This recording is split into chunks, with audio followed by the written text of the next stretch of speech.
Bonjour encore une fois. Amélie. Rénal Fortier, donc conservateur émérite au Musée de l'aviation et de l'espace du Canada à Ottawa. Je vais vous offrir une présentation aujourd'hui sur le premier quart de siècle d'Air Canada, qui est le transporteur aérien national qui a été privatisé, mais qui a commencé en tant que société d'État il y a maintenant plus de 80 ans. Donc,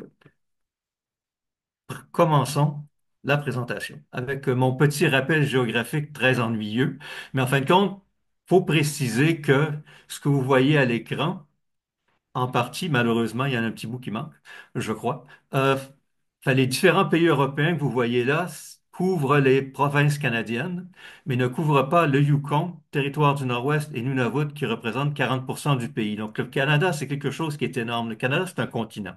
C'est la grosseur de l'Europe. Pour connaître le pays, il faut le visiter, il faut évidemment beaucoup voyager. Pour comprendre le Canada, il faut comprendre deux choses, la géographie et le climat. Le climat, vous avez dans des régions du centre du pays ou dans des régions comme Montréal, l'été, ça fait 30 degrés. Dans l'ouest, c'est très sec. À Ottawa ou Montréal, c'est très humide. Donc, vous avez avec l'humidex, le facteur d'humidité, ça peut frôler les 40 degrés ou ça peut dépasser les 40 degrés. L'hiver, par contre, ça peut aller moins 15, moins 20 ou moins 30 dans certains cas. Et on ne parle pas des régions nordiques ici. On parle des régions comme Montréal ou Québec qui peut faire moins 15, moins 20 ou moins 25 l'hiver. Peut-être un peu moins maintenant à cause du réchauffement climatique. Et à ça, il faut tenir compte du vent. Parce que si vous avez un vent de 15 ou 20 km/h, la peau gèle en quelques minutes. Donc le climat, c'est très important. Géographie, c'est épouvantablement grand. Et le gros de la population se trouve peut-être à 100 ou 150 kilomètres de la frontière Canada-États-Unis. Et c'est la petite ligne que vous voyez à peu près au milieu, au centre de la carte, tout juste en bas du Royaume-Uni, de la Belgique, de l'Allemagne ou d'Italie. La petite ligne, ça, c'est la frontière Canada-États-Unis. Et si vous remontez à peu près 100-150 kilomètres et vous suivez jusqu'à Montréal ou Québec, c'est où la population se trouve. Au nord de ça, il y a des gens, d'accord, mais c'est très peu peuplé.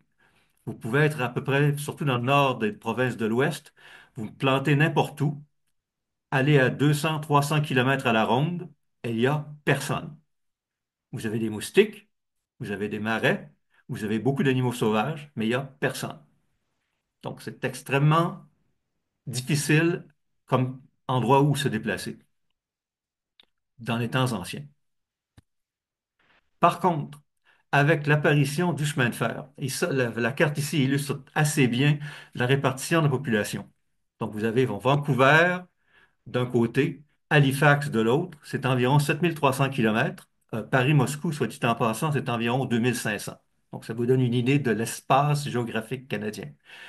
Donc, tout ce que vous avez de Vancouver, Calgary, Edmonton, Prince-Albert, Winnipeg, Montréal, Québec, ce sont les régions avec population desservies par des chemins de fer. Parce que c'est plus ou moins pour cette raison-là que le Canada a été créé. C'était pour relier les colonies britanniques qui se trouvaient dans l'ouest, sur la côte Pacifique, et ce qui se trouvait au niveau, ce qu'on appelle le Bas-Canada, le Haut-Canada, qui est le Québec et l'Ontario actuel, puis les provinces de l'Atlantique. Parce qu'au milieu, là où se trouve aujourd'hui Edmonton, Prince-Albert, Winnipeg, il y avait des Premières Nations, mais il n'y avait pas d'Européens. Donc, la seule façon d'unir la Colombie-Britannique, donc la province de Vancouver, avec l'Ontario et le Québec, c'était de créer le chemin de fer. Donc, 1914, vous avez beaucoup de chemins de fer, ça fonctionne relativement bien, mais ça prend quand même 3 jours pour traverser. Le transport aérien va changer ça, mais au niveau américain au début, avec une augmentation du nombre de passagers qui est spectaculaire, avec des appareils comme bon, celui qui est sur la photo, enfin, l'affiche ici, qui est un Ford Trimotor, qui est une bête de somme du transport aérien américain, fin des années 20, début des années 30, milieu des années 30, pour des compagnies qui n'avaient pas les moyens de s'acheter de DC-3, par exemple. Ford Trimotor pouvait faire l'affaire, donc c'est plus primitif, mais c'est quand même très solide. Ça fonctionnait bien. Ce qui se passait aux États-Unis a évidemment un impact au niveau canadien. Ça, je ne lirai pas le texte ici, je ne vais pas vous casser les pieds avec ça. Mais disons que M. Richardson, c'était l'héritier d'une importante firme qui se spécialisait dans l'exportation du blé. Et le blé, c'était quelque chose au Canada pendant les années 20. C'était une grande source de revenus d'exportation. Donc, M. Richardson, c'est un homme à l'esprit ouvert, très influent, qui a commencé à s'intéresser à l'aviation vers le milieu des années 20 pour le vol de brousse, en fin de compte, le vol en région éloignée. Mais son rêve, c'était de créer une société aérienne sous son contrôle qui lierait l'océan Atlantique à l'océan Pacifique, une espèce de transporteur national privé. Donc, il y a eu des projets qui ont été lancés avec le gouvernement fédéral. Bon, C.D. Howe, qui est un personnage important, ne pas oublier ce nom-là, C.D. Howe ici, ministre des Transports. Et on savait que, bon, si on ne fait pas de lien d'un océan à l'autre, les Américains vont venir du sud vers le nord et ils vont créer des liens un peu partout. Donc, Vancouver, bon, Seattle, Montréal, Toronto, pardon, pas Montréal-Toronto, mais Montréal-New York, Toronto-New York. Donc, nous allons perdre le contrôle de notre espace aérien si nous ne créons pas une société de transport nationale. Et ce qu'on voit ici, j'espère qu'on le voit au complet, c'est la caricature qui est sortie lorsque les lignes aériennes TransCanada, TCA, enfin, l'acronyme que je vais utiliser à partir de maintenant. TCA, ça n'était pas une société privée, ça n'était pas une société mixte, comme la société Canadian Pacific le souhaitait, c'est une société d'État. Parce que M. Richardson et puis Canadian Pacific est une société de transport qui faisait dans le maritime, mais surtout dans le chemin de fer. Donc, Canadian Pacific se disait que l'aviation, c'est un secteur d'avenir. Nous allons nous lancer là-dedans avec M. Richardson. Le X, c'est que CDA a décidé, pour une raison ou une autre, de créer une société d'État. Et on voit ici, enfin, C.D. Howe qui est l'accoucheur du bébé, tout souriant, avec son papa joufflu, fait que le CPR, fait le Canadian, enfin le CNR, la Société des, enfin, pardon, la Compagnie des chemins de fer nationaux, avec à gauche le personnage qui claque, pas la porte, mais en fin de compte, qui s'éloigne, mécontent. CPR, c'est le Canadian Pacific, qui a plus ou moins été roulé. C'est surtout M. Richardson qui a été roulé dans cette histoire-là. Mais en fin de compte, TCA, Société d'État, voit le jour 1937. C.D. Howe voit TCA comme étant son bébé. Et c'est à cet effet qu'il effectue le premier vol Montréal-Vancouver dans l'espace d'une journée en juillet 37. Donc l'appareil qu'on voit ici, c'est l'appareil qu'il a utilisé, le CSCCT. Il se trouve au Musée de l'Aviation et de l'Espace du Canada à Ottawa. Vive le musée. Dans l'espace d'entreposage. C'est un petit avion d'affaires, en fin de compte, 6 passagers, que le ministère des Transports utilisait. Pas TCA. Donc, c'est le ministère des Transports qui l'a remis au musée il y a déjà plusieurs années de ça. Mais C.D. Howe, son attitude était pas laisser faire, mais en fin de compte, il a dit à la direction enfin, de TCA, bon, ne faites pas de déficit, n'embarrassez pas le gouvernement, et en autant que vous respectez ces règles-là, vous pouvez faire plus ou moins ce que vous voulez, dans les limites du raisonnable, bien sûr. Donc, le tout premier appareil de TCA, c'est ça. Évidemment, pas un avion de ligne. C'est un appareil qui avait été utilisé, comme le texte le mentionnait, encore une fois, je ne vais pas le lire, mais celui-là a été modifié pour l'épandage aérien, parce que plusieurs de ces biplans-là étaient utilisés comme avions postaux. Donc, le compartiment postal était en avant du poste de pilotage, monoplace.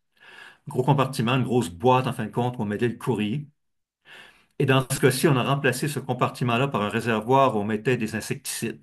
Pas liquide, mais en poudre. À l'époque, on utilisait surtout de la poudre, souvent à base de nicotine, pour tuer les insectes.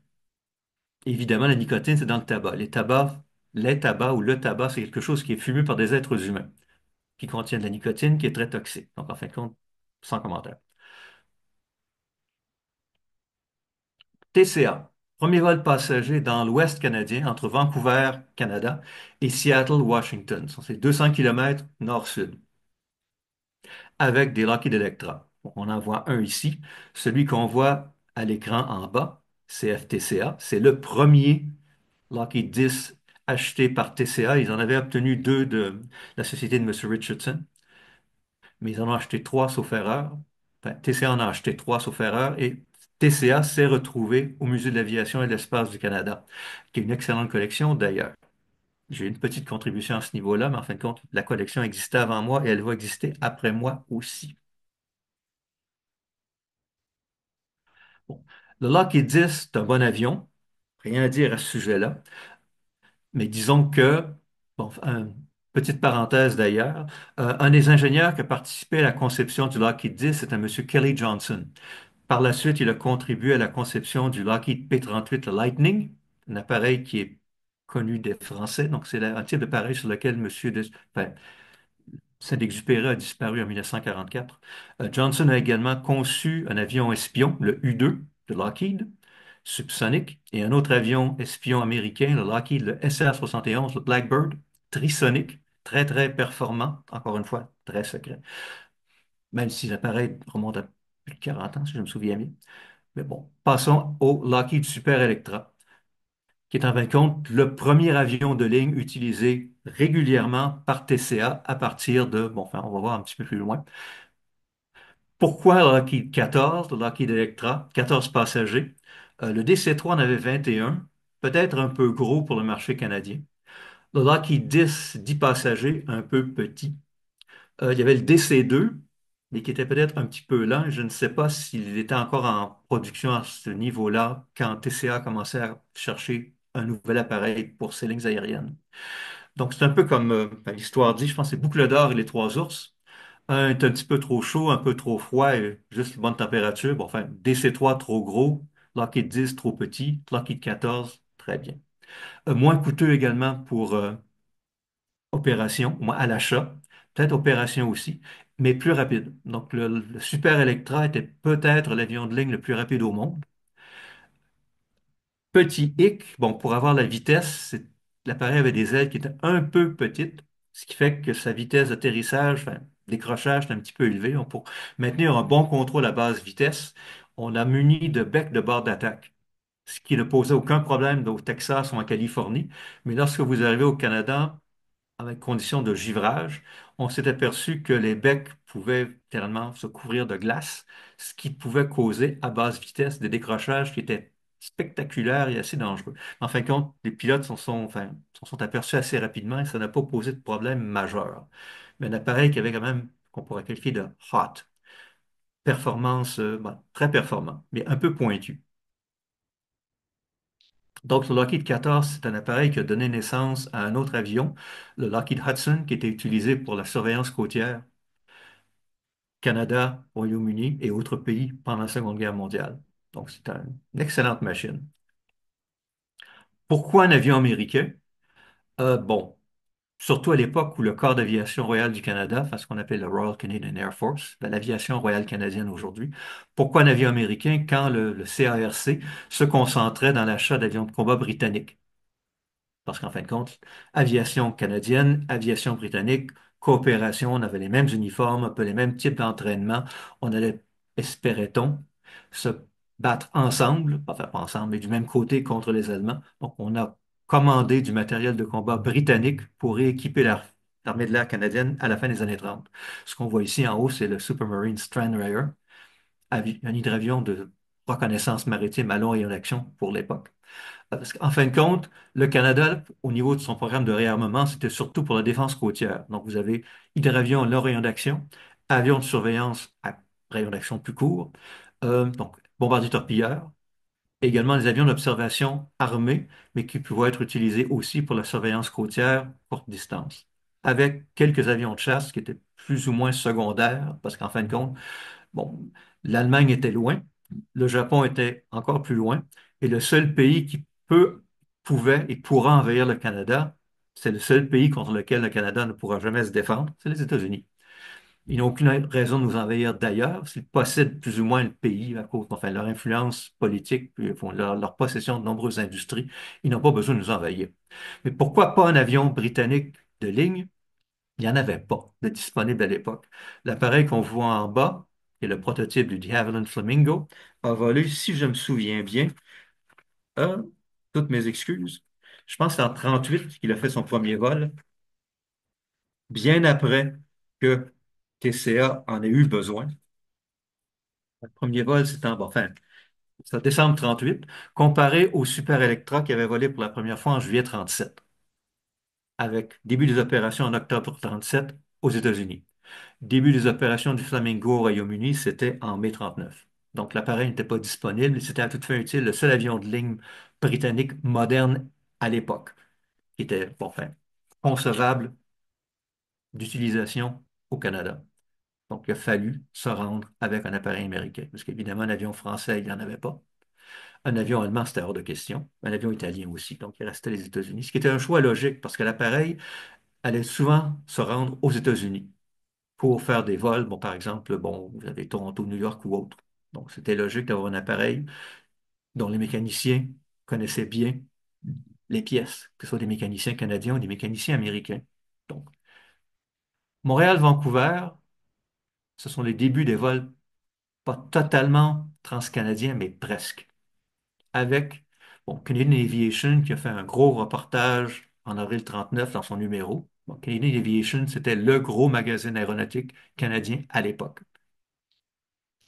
Avec C'est un peu curieux, je suis tombé là-dessus par hasard.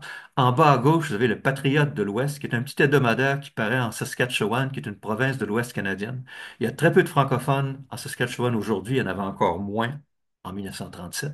Mais c'est à toute fin utile et toute proportion gardée, c'est ce journal-là qui avait la meilleure couverture photographique pour le vol d'avril 39. C'est très curieux, je ne comprends vraiment pas, mais en fin de compte, ouais, ils avaient une excellente couverture photographique.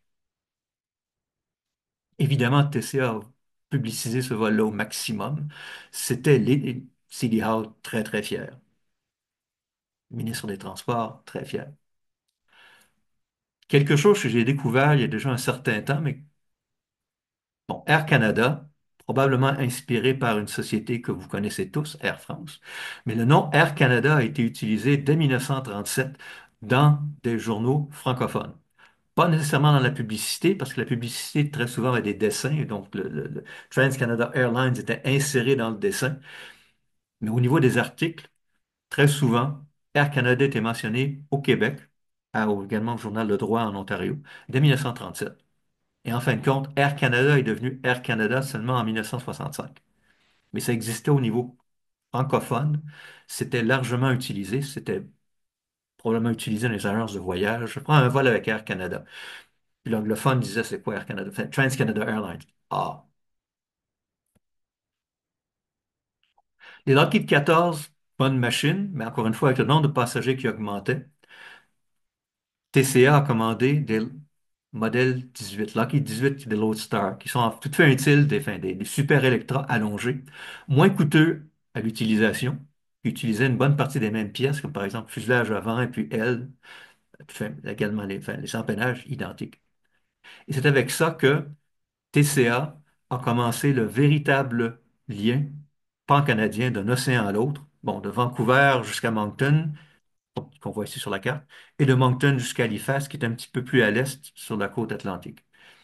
Et la carte montre très bien à quel point l'aviation a accéléré le transport, réduisant par un facteur de 6 le temps que ça prenait pour aller d'un océan à l'autre. Pour un pays comme la Belgique, sans vouloir offenser qui que ce soit, mais pour un pays comme la Belgique, c'est peut-être pas très important d'avoir des transports rapides, et pour un pays comme le Canada, ça l'est.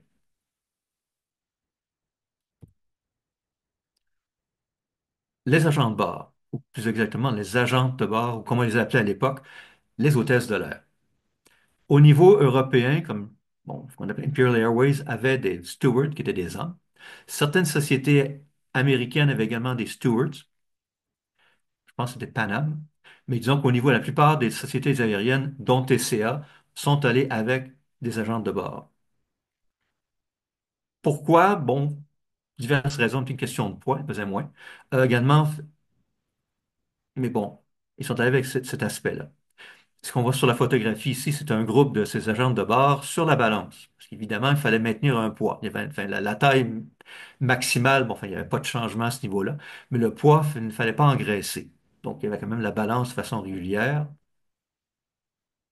Et au niveau des bien-pensants que je mentionne dans le dernier paragraphe, je me demande si c'était surtout des bien-pensants catholiques francophones. Parce qu'en fin de compte, d'avoir des petites Québécoises qui allaient se balader dans le Canada anglais, il y avait peut-être certaines craintes à ce niveau-là. Et une de ses premières hôtesses de l'air, agente de bord, Mademoiselle Brunel. Le mademoiselle est très important. Si on se marie, enfin, on n'est pas mis à la porte, mais en fin de compte, on doit quitter. Comme dimension, c'était des petits paquets, peut-être 1,52 m, 57 kilos, bilingues et infirmières. L'aspect infirmière c'était essentiel, parce qu'en cas d'incident ou d'accident, ces jeunes femmes-là pouvaient s'occuper des passagers, que ce soit enfin, un peu, mal de l'air, coupure ou enfin, sauvetage lors des écrasements. Même si au niveau canadien, ça n'est très, très rare. Les pilotes étaient excellents pour une bonne raison. Parlant de confort en avion, petite parenthèse ici, c'est un sujet d'exposition qui serait tout à fait fascinant.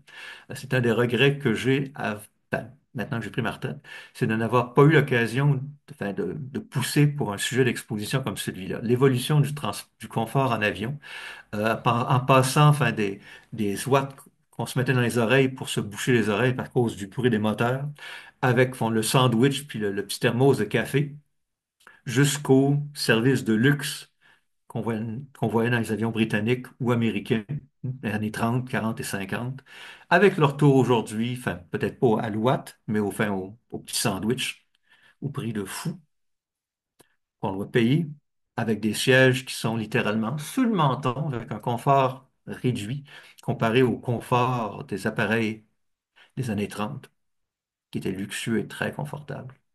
Bon. Pilote de TCA parmi les mieux formés, vole aux instruments, parce qu'encore une fois, le climat canadien étant ce qu'il est, il faut pouvoir voler aux instruments. Ce n'est pas comme le Texas ou la Californie où il fait un soleil bleu 10 mois par an. Le Link Trainer, TCA, pionnier au niveau canadien.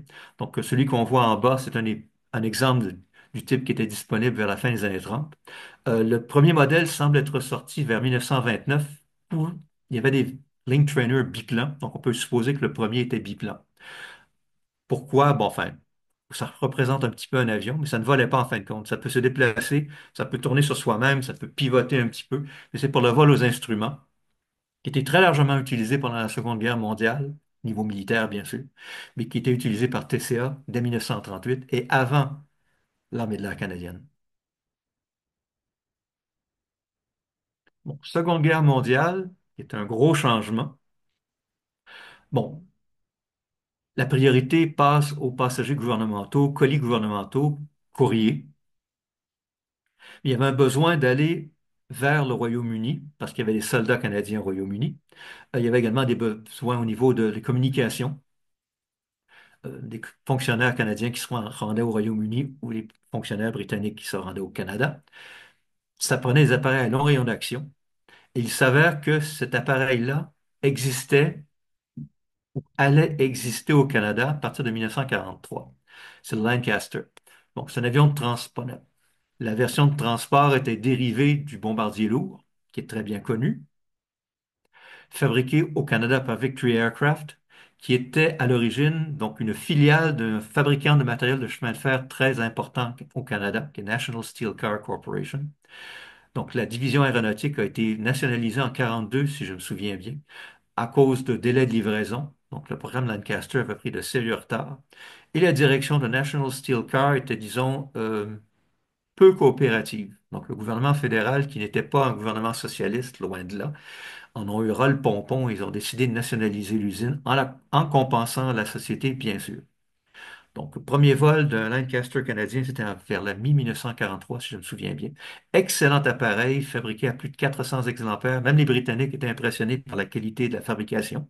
Mais en fin de compte, seulement 400, ça n'est pas beaucoup comparé au nombre de Lancaster, de Halifax, de B-17 ou de B-24 qui ont été fabriqués pendant la guerre. Néanmoins, c'est un appareil qui était disponible. Donc, un appareil britannique et 8 appareils canadiens ont été modifiés pour le transport de passagers. Donc, avec un nez caréné, une queue carénée, puis une espèce de carénage pour le dessus de l'appareil. Ce ne sont pas des Lancastrians. Donc, le Lancaster 10 PP pour Passenger Plane, ce n'est pas un Lancastrian. Le Lancastrian, c'est un appareil similaire, très similaire, qui est également dérivé du Lancaster, qui ressemble beaucoup physiquement, mais qui n'est pas une conversion. Ce sont des appareils qui ont été construits en tant que Lancastrian à partir de 1945. Bon. Premier vol transatlantique, c'est 1943.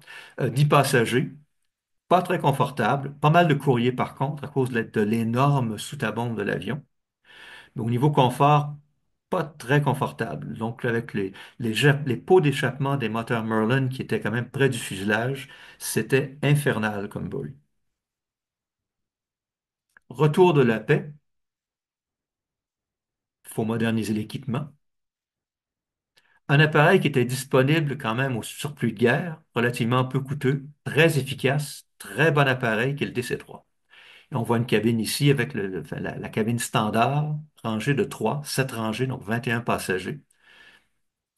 Environ 225 appareils militaires, la majeure partie américains, j'imagine, ont été retapés par Canadair, qui est un avionneur montréalais.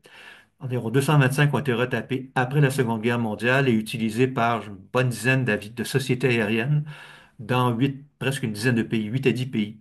Je me demande si Air France en a utilisé de ces appareils modifiés par Canadair. Je ne sais vraiment pas. Mais c'était quand même d'excellents appareils une fois qu'ils ont été retapés. Donc, on enlève tous les débris, on nettoie, on installe de bons sièges confortables et on commence à vendre ça, et y compris pour TCA, qui en a utilisé une trentaine. Pour les passagers, également pour le transport de fret. Donc, ça, c'est une photographie de nuit. Le Steinberg, soit dit en passant, c'est Steinberg Service Stores. C'est pas fin, comme je ne lirai pas le texte encore une fois, mais c'était une société qui était très connue au Québec, les années 60-70. Il y avait une expression qui était utilisée, faire son Steinberg. C'était faire son épicerie, aller acheter des aliments, acheter ses grosseries. Très, très connu au niveau québécois, Steinberg. Donc, le tout premier DC-3 de TCA, septembre 1945. Et c'est l'avion qui se trouve au Musée de l'aviation et de l'espace du Canada aujourd'hui, qui appartenait à Goodyear, enfin, la compagnie Goodyear, qui l'a utilisé de la fin des années 40 jusqu'à vers 1983. Donc, un petit bonjour à la conservatrice actuelle du musée à Ottawa, Erin, qui est une grande fan du DC-3. Ceci dit, le DC-3, c'est un bouche-trou. Comme appareil, c'est un petit peu désuet, pas désuet, mais en fin de compte, il commençait à me faire montrer son âge un petit peu. Donc, pour les années 50, TCA voulait avoir quelque chose de plus moderne. Et qu'est-ce qui serait plus moderne qu'un avion de transport moyen courrier à réaction, qui était révolutionnaire? Donc, Avro Canada, qui est une société, une filiale de Avro, société britannique, mais Avro Canada est installé en Ontario, ils ont commencé à travailler sur le Jetliner, 1946. Mais assez rapidement, donc, bon, TCA a commencé à prendre ses distances. Ils se sont dit qu'on était peut-être allé un peu trop vite ou un peu trop loin. Être les premiers à utiliser un avion de transport à réaction court courrier au monde, oh, si les Américains le faisaient, on pourrait suivre, mais pour ce qui est de commencer cette révolution-là, c'est peut-être un peu risqué. Et en fin de compte, bon, il y a eu des délais, différents problèmes, bon, une espèce de bonnes engueulades entre Avro-Canada, TCA et le gouvernement fédéral. L'appareil n'a volé pour la première fois en 1949, et il y en a seulement un qui a été fabriqué, ce qui est regrettable. L'appareil a éventuellement été envoyé à la casse à la fin des années 50. L'appareil avec de bonne qualité, est-ce qu'il aurait eu des problèmes bon, au niveau de la pressurisation comme le Comet? C'est difficile à dire. Mais Avro-Canada a vraiment tenté de vendre cet appareil-là, mais TCA ayant à toute fin utile refusé, ça a peut-être refroidi un peu l'enthousiasme de transporteurs étrangers. Howard Hughes était un grand fan, soit dit en passant. Il adorait l'avion. Il aurait voulu en commander, mais avec la guerre de Corée, ça n'a pas fonctionné. Donc, le Jetliner, dans sa version initiale, avant que je ne l'oublie, devait être biréacteur, des moteurs Rolls-Royce Avon.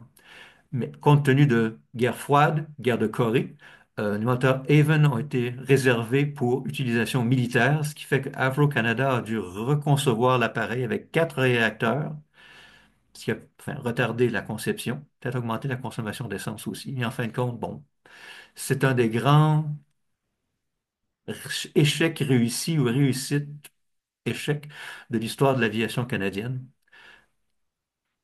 Ce qu'on voit ici, c'est une peinture du regretté Robert Bradford, qui a été directeur du musée pendant de nombreuses années. Esprit d'innovation de TCA, bon, vous avez bon, l'aspect utilisation d'un avion en réaction avant même la fin des années 40. Un autre aspect de ça, c'était l'utilisation d'un équipement radar. Est-ce que c'est un équipement canadien américain ou britannique, je ne sais pas, mais c'est quand même une énorme antenne qui devait faire quelque chose comme 2 mètres de haut par peut-être 6 ou 7 mètres de long, installée à Winnipeg, qui est une ville au centre du pays, à mi-chemin entre l'océan Atlantique et l'océan Pacifique, qui était le quartier général de TCA à l'époque.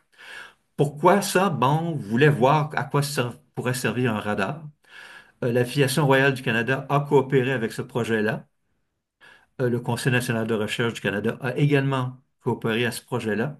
On utilisait ce radar-là pour le contrôle aérien autour de Winnipeg, également pour les prévisions météorologiques. Pendant combien de temps, je ne sais pas exactement, mais en fin de compte, c'est fort possiblement le premier équipement radar utilisé par un transporteur aérien au monde.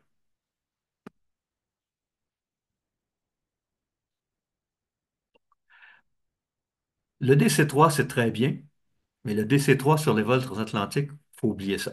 Ça prend quelque chose avec un long rayon d'action parce qu'on savait, même avant la fin de la guerre, que le trafic transatlantique serait massif. À partir de la fin des années 40, années 50, on espérait que ça allait littéralement être fabuleux. Donc, ça prend un appareil à bonne capacité, moderne, disponible et pourquoi pas ne pas le fabriquer au Canada. Parce qu'après tout, pendant la guerre, on avait développé une industrie qui était quand même très développée. Au début de la guerre, il y avait quelque chose comme 3 ou 4 000 employés dans peut-être 8 ou 9 avionneries.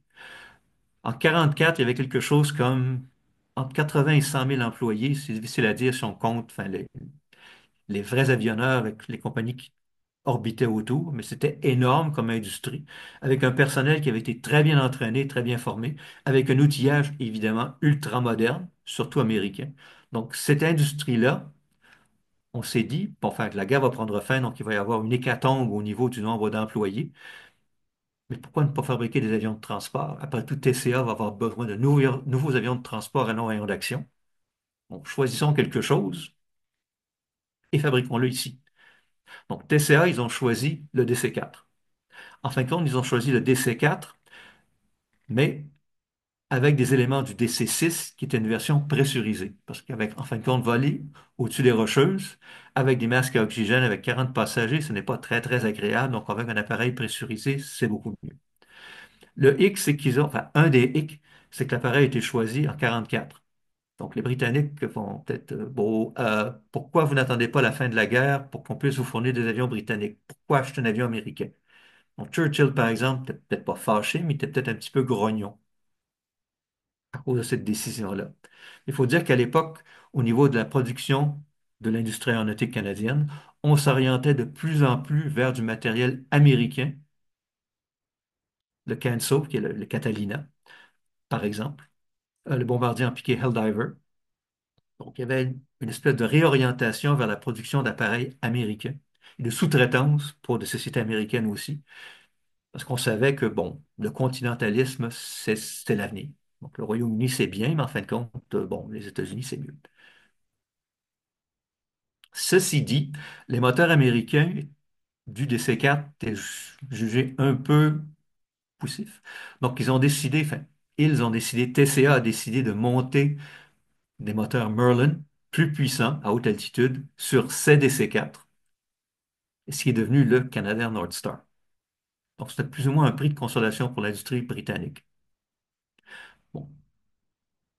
L'appareil a été produit par Canadair.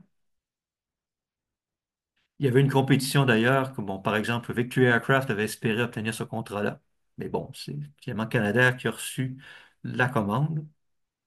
Donc, l'image à droite ici, ça montre des appareils de BOAC dans la région de Hong Kong, parce qu'en fin de compte, Canadair a vendu ses Northstar à TCA, pressurisé, a vendu des Northstar à l'Aviation royale du Canada, dont certains appareils non pressurisés ont été prêtés à TCA à cause de retard de livraison des avions pressurisés que la société aérienne voulait avoir.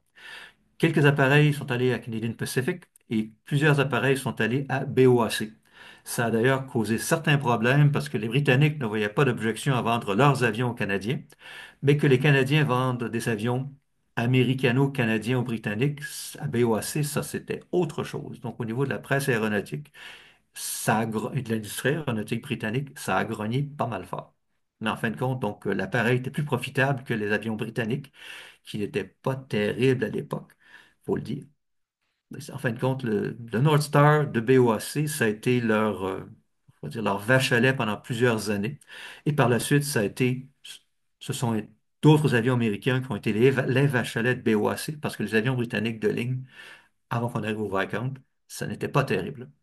Donc, j'ai ajouté une photographie de l'aéroport d'Orly ici, parce qu'en fin de compte, le North Star, utilisé pour les vols transatlantiques, éventuellement pour les vols transcontinentaux aussi.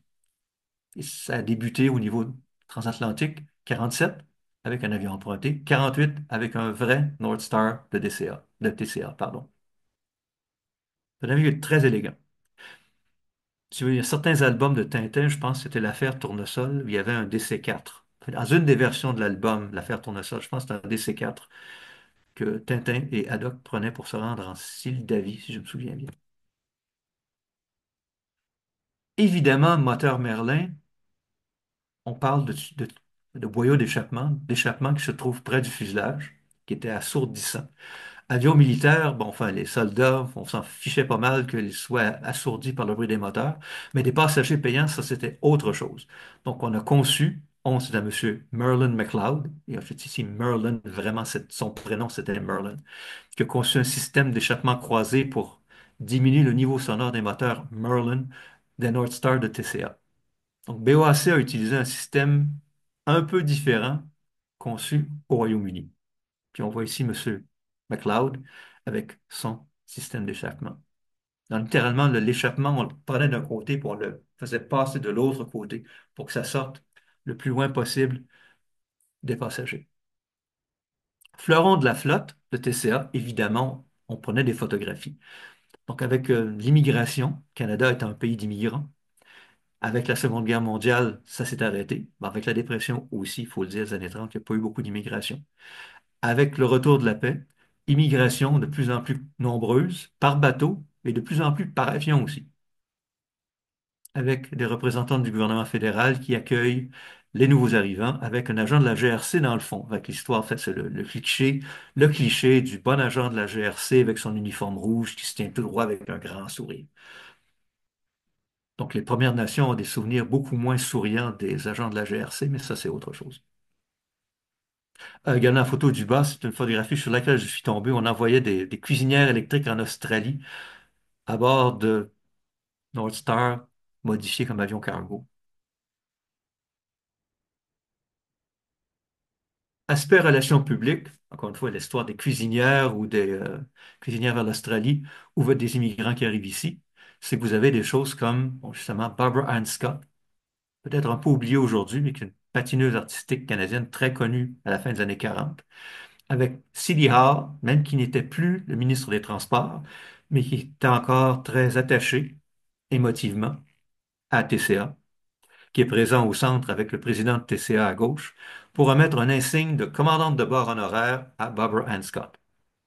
Même si à l'époque, il ne faut pas se leurrer, des commandants de bord féminins, il n'y en avait pas. Nulle part ailleurs dans le monde. Même en 77, TCA n'avait, enfin, Air Canada n'avait pas de commandant de bord féminin. C'est venu quand même un peu plus tard. Même si en fin de compte, bon, pilote féminin ou pilote masculin. Donc, bon. Le dernier North Star est au Musée de l'aviation et de l'espace du Canada, est en cours de restauration. Vous noterez ici que les hélices ont trois pales, tandis que certaines photographies qu'on a vues auparavant avec quatre pales. Je ne sais pas très bien si c'est à cause du type de moteur ou si c'est à cause du fait que celui-ci est un avion militaire de l'ARC, tandis que les autres étaient des avions civils. Je dois avouer ne pas avoir trop approfondi la question. Et ce qu'on voit ici, enfin, dans le fond, c'est le terrain de stationnement du musée. Et à droite, l'entrée du musée se trouve à quelques mètres plus à droite. Année 1950, comme on espérait, augmentation spectaculaire du nombre de passagers. Les North Star ne suffisent plus à la tâche. On commande de nouveaux appareils, un peu plus gros, de super constellation, peut-être une 50-60 passagers si je me souviens bien, pouvant être utilisés évidemment pour les vols transatlantiques ou pour les vols pan-canadiens. Si vous regardez la photographie, l'annonce publicitaire en anglais à gauche, Open House, un open house, c'est une maison porte ouverte, mais dans ce cas-là, ce serait un avion porte ouverte, parce qu'à l'époque, l'histoire de publiciser les appareils. TCA, lorsque, bon, les premiers superconstellations ou les premiers 747 bien plus tard sont arrivés, on, on mettait des annonces dans les journaux. Venez voir le tout nouvel avion de TCA ou d'Air Canada. L'appareil va être ouvert de telle heure à telle heure. Venez faire un tour à bord. Et vous avez des lignes d'attente qui se précipitaient, bon, enfin, calmement, dans certains aéroports pour jeter un coup d'œil à bord des tout nouveaux appareils d'Air Canada, de TCA dans ce cas-ci, avec probablement des explications de pilotes ou d'agents de bord qui répondaient aux questions. On peut se faire un plaisir de montrer tous les détails, cuisine, salle de bain, confort des sièges, etc., pour augmenter le nombre de passagers et de passagères aussi. Donc, TCA, c'était la grosse société aérienne, mais pas la seule. Parce que, bon, Canadian Pacific Airlines a été créé pendant la Seconde Guerre mondiale, 41-42, j'oublie, à partir de nombreuses petites sociétés de vol de brousse, enfin, de petites sociétés de camionnage aérien à toutes fins utiles, parce qu'un avion de brousse, c'est ça, c'est une camionnette volante. Mais Canadian Pacific, fin des années 40, début des années 1950, une société qui était quand même importante, et ils voulaient faire des choses. Mais TCA et le gouvernement fédéral, fait, City Hall jusqu'à un certain point, étaient dans le chemin, leur bloquaient la voie. Évidemment, on peut voir la caricature ici, donc on voit le bon TCA qui est tout content, tout au chaud avec sa couverture, tandis que vous avez les autres sociétés aériennes qui sont à l'air libre, enfin, qui ont froid, qui n'ont pas les ressources, avec dans le fond la caricature du premier ministre canadien William Lyon Mackenzie King en grosse madame, disant en fin de compte, enfin, faites de beaux rêves, TCA, il n'y a pas de problème, on s'occupe de vous, les autres, bon, passeront. Un de ces aspects-là de fait quasi-monopole qui donc agaçait souverainement Canadian Pacific, c'était l'aspect avion cargo. Compte tenu de ses origines de camionnage aérien, enfin de vol de brousse, Canadian Pacific voulait faire du vol cargo. Les TCA, bon, non. Et vous avez ici, bon, TCA avec le cabinet, enfin le gouvernement fédéral, qui parlait enfin, du plan, des projets de l'entreprise privée pour des services de cargo aérien, de fret aérien. TCA, ça ne marchera jamais. Le gouvernement fédéral, changement trop radical. Puis en 1953, bon, TCA a acheté trois avions cargo Bristol Freighter parce qu'il voulait, enfin, damer le pion à Canadian Pacific, puis ça s'arroger le maximum d'argent lié au fret aérien. Le hic, c'est que, bon, le Bristol Freighter, c'est un avion rustique qui était tout à fait inutilisable pour le transport de passagers. C'était très lent, comparé à enfin, des appareils comme le Super Constellation ou même pour le North Star. Donc, ils les ont utilisés pendant très peu de temps et enfin, ils les ont vendus. L'idée, c'était d'utiliser des avions soit convertis ou d'utiliser la soute d'avions de ligne pour transporter du fret. Puis un petit facteur, enfin, probablement aucun impact au niveau de la décision de se départir de ces appareils-là, c'est que lorsqu'ils allaient aux États-Unis, certains pilotes américains, enfin, qui regardaient le Bristol Freighter, se demandaient, enfin, ils le regardaient avec un certain amusement. Parce qu'un train d'atterrissage fixe, grosses ailes, gros nez, cette espèce de gros machin un peu bateau. Donc, c'est quoi ce machin-là? C'était fabriqué dans le garage ou c'est quoi ça? Donc, ça a pris un certain temps avant que TCA ou Air Canada achètent des avions cargo spécialisés. Ça, on va en reparler peut-être dans une autre partie de l'histoire de TCA après 1965. Bon, vous avez modernisé la flotte. C'est un aspect qui est toujours important pour une société aérienne. Il faut faire plaisir aux passagers, surtout si le nombre de passagers augmente. Et quelque chose qui apparaissait dans les années 50, c'était la turbine. Donc, TCA s'est lancé vers le Viscount. Il y avait un appareil américain qui est le Convair, enfin 240, 340, 440, c'est difficile à dire quelle version les intéressait le plus, mais ils sont allés vers le Viscount. Ils ont été la première société aérienne nord-américaine à utiliser les avions à turbine, turbopropulseurs, modifiés à la demande de TCA, demande express de TCA, pour répondre aux normes nord-américaines. Donc, Vickers, c'est difficile à dire s'ils ont accepté de le faire avec plus ou moins d'enthousiasme, mais en fin de compte, à supposer qu'il l'ait fait sans enthousiasme. Ils s'en sont félicités parce que, bon, TCA a commandé une cinquantaine d'appareils, comme vous voyez ici. Continental Airlines en a commandé une quinzaine, société américaine. Et Capital Airlines en a commandé 75. Donc, on parle environ 75, 15, 90, plus 50, environ 140. Donc, c'est près du tiers de tous les Vicon produits ont été livrés neufs à des transporteurs aériens nord-américains. Le Viscount est le premier avion de ligne britannique à se faire une place dans le marché du transport aérien nord-américain. C'est quelque chose. Donc, celui qu'on voit ici, l'affiche parle de un Viscount de TransCanada Airlines au-dessus d'Ottawa. Donc, je regarde ça et j'ai de la difficulté à savoir exactement à quel endroit, quelle partie d'Ottawa l'appareil se trouve, mais enfin, quand si on dit que c'est Ottawa, ça doit être Ottawa. L'appareil se révèle très populaire au niveau des passagers parce qu'il n'est pas bruyant et les fenêtres sont énormes.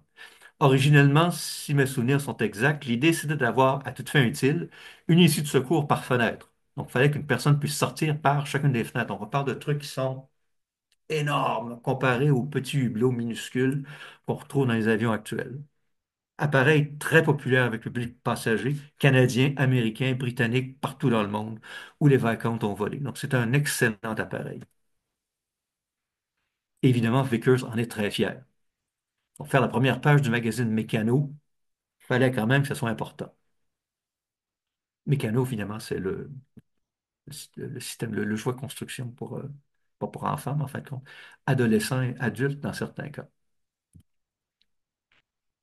Un des Viscount de TCA se trouve au Musée de l'aviation et de l'espace du Canada.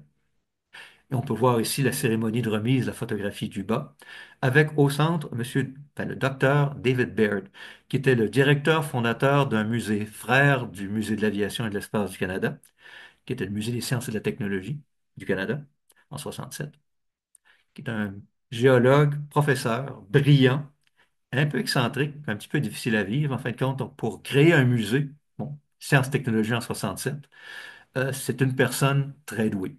C'est également le directeur fondateur du Royal Tyrrell Museum of Paleontology, qui se trouve en Alberta, qui est un des grands musées de paléontologie dans le monde. Bon, David Baird, qui est décédé il y a quelques années, mais en fin de compte, c'est un grand personnage. Mais bon, apparemment, c'était pas toujours rose de travailler avec lui ou pour lui. Vous vous souviendrez que TCA avait songé à acquérir le jetliner d'Avro-Canada vers la fin des années 40. Donc, mais jusque vers le milieu des années 50, c'était, bon, enfin, soit piston opérationnel, avec les débuts de l'utilisation du turbopropulseur. On savait que l'aviation à réaction allait bientôt arriver au niveau transatlantique. À toute fin utile, c'est seulement les Britanniques, peut-être les Soviétiques aussi, qui sont allés vers le turbopropulseur à très long rayon d'action avec le Britannia, et puis le Tupolev 20 ou 95, j'oublie, avec ses énormes moteurs, avec ses hélices coaxiales. Mais bon, TCA s'est lancé dans les réactions, mais ils ont décidé d'utiliser non pas un turboréacteur, mais un turboréacteur à double flux pour diminuer la consommation d'essence. Ça paraît plus économique. Donc, ils sont allés voir Rolls-Royce et puis leur ont demandé, est-ce que vous pourriez nous bricoler une version de votre moteur Rolls-Royce Conway pour soit un DC-8, soit un Boeing 707? On en a parlé à Boeing, on en a parlé à Douglas. Ils sont d'accord pour faire des modifications au niveau des nacelles moteurs. Donc, vous, Rolls-Royce, est-ce que vous pouvez nous bricoler une nouvelle version du Conway pour nos avions transatlantiques? Rolls-Royce leur a dit, pourquoi pas? Et en fin de compte, les premiers DC-8 de TCA ont eu des moteurs Conway. La plupart des autres ont eu des turboréacteurs à double flux, pardon, des JT3D de Pratt Whitney. Donc, l'ère du Conway n'a pas duré très, très longtemps. Le JT3D était techniquement supérieur. Mais en fin de compte, le Conway, ça a été le premier turboréacteur à double flux utilisé sur des avions de ligne. Donc, c'est quand même pas mal. Mais pendant tout ce temps-là, le trafic passager augmente. Ça prend plus d'avions parce qu'ils sont pleins. Qu'est-ce qu'on fait? Bon, enfin, on a un appareil comme le DC-8 qui peut transporter quelque chose comme 140 passagers. Donc, avoir un appareil pas aussi gros pour les liaisons internes, ça serait peut-être une bonne idée. Donc, Vickers avait commencé à travailler sur le Vanguard, qui est un gros Viscount, à peu près 140 passagers en version classe tourisme, enfin classe sardine. Excellent appareil. Donc, ils ont demandé, enfin, TCA a demandé de concevoir une version spécifique pour elle, convenant bien à la géographie nord-américaine. Un peu bruyant peut-être plus que le Viscount, mais l'appareil solide, fiable. Le Vanguard était solide comme un char d'assaut. C'était solide comme un tank. Il y a un cas où un de ces appareils-là a eu donc une mauvaise rencontre en 63. Turbulence très forte. L'appareil est tombé de 300 mètres en quelques secondes.